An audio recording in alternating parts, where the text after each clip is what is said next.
The theme of accessibility is important for Book Trailer Film Festival.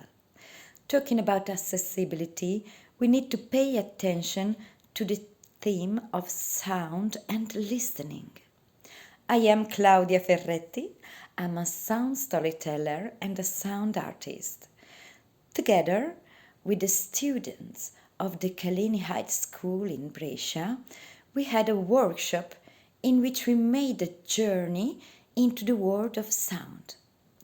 Sound is an important tool to discover the world and to tell our stories.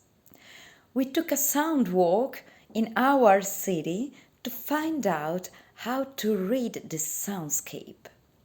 We closed our eyes and we listened to the book trailer that won the Accessibility Award in the past edition of the festival.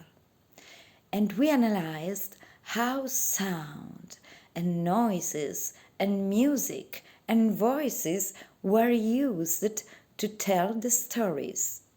We discovered sound storytelling and how to combine sound and images.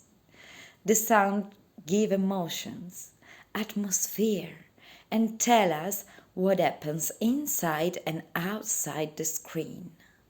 Every sound in a book trailer is the result of a conscious choice and add important narrative elements to our stories. Think Sonic to tell Sonic.